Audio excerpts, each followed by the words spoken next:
They got it all wrong about Robin Hood. But you know they really didn't. What am I talking about? Well, I wanted to find out about Robin Hood a little bit more, so I did a bit of research. It turns out the modern day story of Robin Hood and the real person are quite a bit different. They really embellished the story over the years. Hi, and welcome to the Les Paris podcast, episode number 362. This episode is about Robin Hood, the real person and the myth. There's a lot of things that we think about Robin Hood today that are simply not true. Let's take a look at a few features of the modern story that aren't quite correct.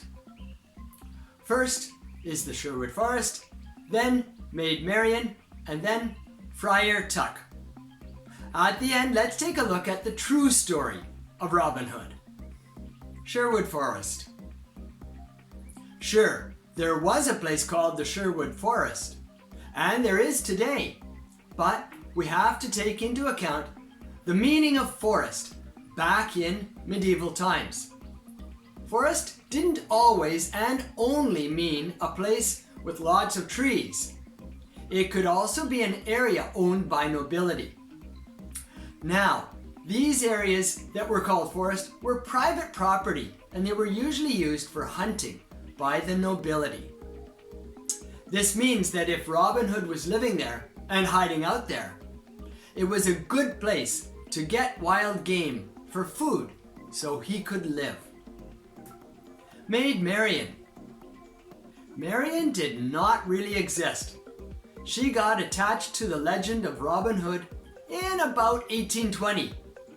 Someone wrote a French romance, and in that romance they used the names Robin and Marion. She became quite a popular feature of the story and stuck, and it's a lot more romantic.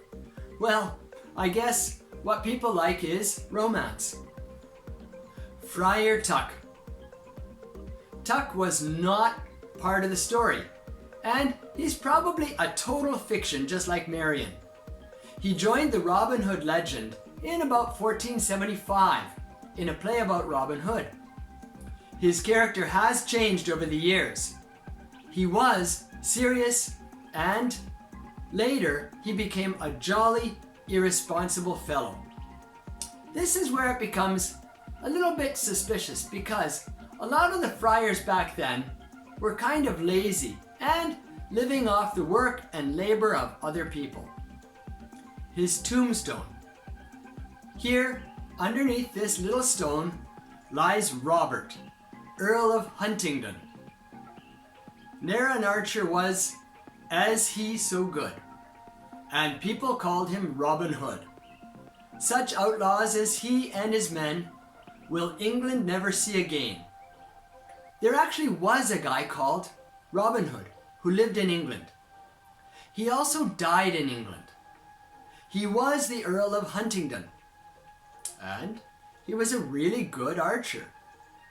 He had a nickname, and that was Robin Hood. He had a group of men who followed him around. He and his men were outlaws, at least in the eyes of some. And he died in 1247. That's about all we know for sure about Robin Hood. Everything else was fiction, added to his story along the way to make it more romantic and perhaps sell movies and books. Personally, I like the more romantic version. It's more fun. Thanks for listening.